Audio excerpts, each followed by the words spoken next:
Good afternoon, स्वागत है आपका 18 आवर्स स्वदेश पर। क्लोजिंग ट्रेड्स आपके क्या होंगे, आप बताइए। गुड आफ्टरनून मानसी जी, गुड आफ्टरनून एवरीवन। सो देखिए, मार्केट में थोड़ा आज यहाँ पे जिस तरीके से ब्रेकडाउन देखने को मिला है 25,300 के नीचे अब निफ्टी ट्रेड कर रहा है, तो हमने देखा कि काफ़ी स्टॉक्स में सेलिंग प्रेशर यहाँ पे बनते हुए दिखा है। शॉर्ट साइड का ही ट्रेड है। एचडीएफसी लाइफ फ्यूचर में यहाँ पे शॉर्ट करने की सलाह है। अगर स्टॉक का सेटअप देखें तो वीकली चार्ट में स्टॉक एक अप स्लोपिंग चैनल में ट्रेवल करते हुए देखने को मिला था, लेकिन आज के मूव के बाद स्टॉक ने वो चैनल के लोअर ट्रेंड लाइन को अब ब्रेक डाउन करते हुए दिखा है। और अब यहाँ पे अगर डेली चार्ट पे देखें तो stock 20 day 50 day moving average के नीचे भी फिसलते हुए दिख रहा है। तो हमें लगता है जिस तरीके की नियर टर्म चार्ट पे वीकनेस बनी है, तो एचडीएफसी लाइफ यहाँ पे शॉर्ट किया जा सकता है। और डाउन साइड में हमें लग रहा है इसके टारगेट जो बन सकते हैं वो करीब 745 तक आते हुए दिख सकते हैं। स्टॉप लॉस रखना होगा करीब 775 के आसपास। ग्लेनमार्क फार्मा तो वैसे भी काफी चला हुआ शेयर था, अच्छी रफ्तार से दौड़ा है ये, और आज फिर से 14-15% ग्लेनमार्क का। मतलब अब आपको क्या लग रहा है सर, यहां से आप तेजी देख रहे हैं या फिर अब ट्रेडर्स के लिए तो मामला बड़ा रिस्की हो गया है?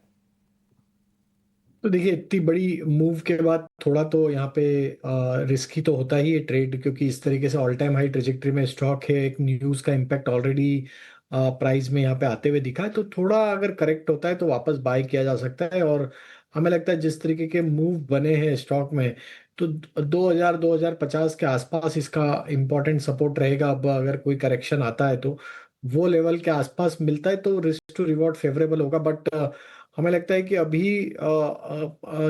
यहाँ पे और भी मोमेंटम बन सकता है, क्योंकि स्टॉक में देखें जो ब्रेकआउट बना है और स्टॉक हायर साइड पे ही अभी भी कंसोलिडेट कर रहा है या बाइंग इंटरेस्ट बना हुआ इंटेक्ट है। तो हमें लगता है कि हो सकता है मार्केट थोड़े और यहाँ से रिकवरी दे तो ये स्टॉक में आउट परफॉर्मेंस और एक्सटेंड हो सकता है, क्योंकि शॉर्ट्स यहाँ पे काफी हेविली ट्रैप्ड है और वो शॉर्ट कवरिंग एक्शन ही इस स्टॉक को फर्दर और हायर साइड पे लेके जा सकती है। तो अभी ट्रेलिंग स्टॉप लॉस ट्रेडर के लिए तो रहेगा 2130 के आसपास। जो बाय करना चाहते हैं, डिप का वेट कर रहे हैं, तो उनके लिए 2050 का लेवल इंपॉर्टेंट है।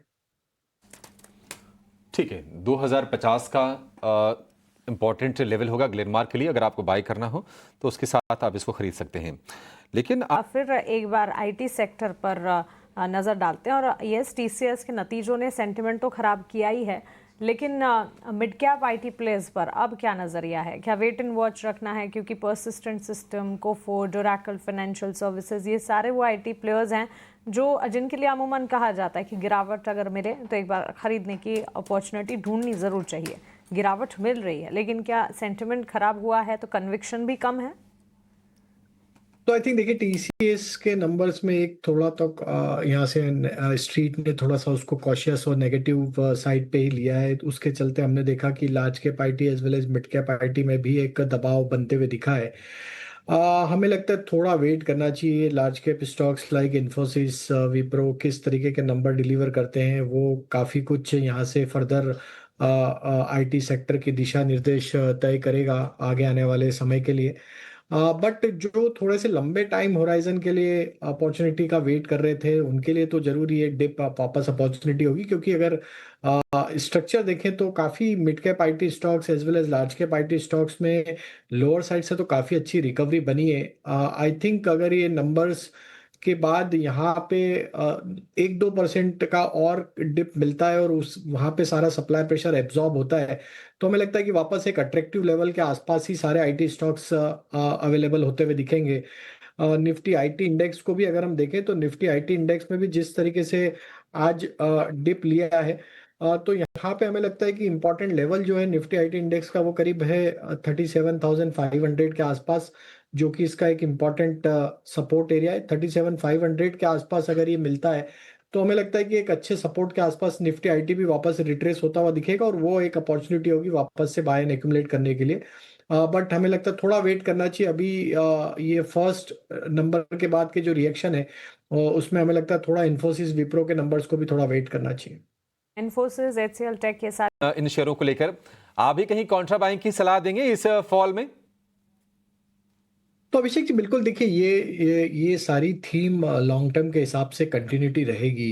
जरूर यहाँ पे एक नी जर्क रिएक्शन देखने को मिला है, जो कि हमने डेवलपमेंट देखे एक सेबी ने जिस तरीके से one exchange one weekly expiry किया, उसके चलते थोड़ा सा वॉल्यूम में श्रिंक हुआ। देन फिर जेन स्ट्रीट के कारण जिस तरीके से इन्वेस्टिगेशन ओपन हुआ और वहाँ पे जिस तरीके से डेरिवेटिव मार्केट को एक थोड़ा सा यहाँ पे एक झटका लगा है, उसके चलते यहाँ पे थोड़ा सा कूल डाउन इफेक्ट आया है। बट हमें लगता है कि ओवरऑल लॉन्ग टर्म के हिसाब से अगर कोई नजरिया रखता है तो बीएससी, सीडीएसएल और प्लेटफॉर्म कंपनीज जो कैपिटल मार्केट को कैटर करती है, इवन एएमसी कंपनीज, ये सारे सेगमेंट में हमें लगता है बिल्कुल बाय एंड एक्यूमुलेट की ही सलाह रहेगी। और गोइंग फॉरवर्ड यहाँ पे ग्रोथ बनती रहेगी और ये स्टॉक्स आगे आने वाले समय में अच्छे रिटर्न देते हुए देखने को मिलेंगे।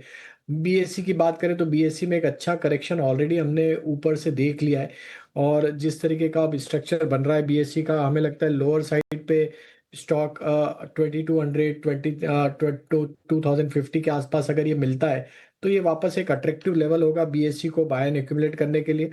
वहीं हम देखें तो एमसीएक्स में भी जो करेक्शन हमने देखा है ऊपर से, वो भी एक अच्छा लॉन्ग टर्म के हिसाब से एक अच्छा अपॉर्चुनिटी दे रहा है। 7800 के आसपास हमें लगता है ये भी एक अच्छे सपोर्ट के आसपास आ जाएगा। वहां पे अगर ये मिलता है तो एमसीएक्स को भी 7800 के आसपास बाय एंड एक्यूमुलेट किया जा सकता है। तो हमारा व्यू बुलिश है इस सेक्टर पे। जरूर एक करेक्शन मिला है, लेकिन ये करेक्शन में बाइंग अपॉर्चुनिटी ढूंढना चाहिए। सीडीएसएल में 1600 के आसपास एक मजबूत सपोर्ट है, तो उसके आसपास अगर ये मिलता है तो सीडीएसएल भी उस लेवल के आसपास बाय किया जा सकता है। में खरीदारी के मौके एक्सचेंज एंसलरीज पर, ये राय पहले भी थी हमारे एक्सपर्ट्स की, अब भी है। इनफैक्ट बीएसई लिमिटेड की अगर बात करें, यहाँ से फर्दर डाउनसाइड अगर दिख जाए, एंट्री अपॉर्चुनिटी ढूंढनी चाहिए, because on a long term basis in stocks में रिटर्न्स की एक्सपेक्टेशंस अभी बरकरार ही हैं। लेकिन प्रेशर देख रहे हैं राजेश जी इसमें?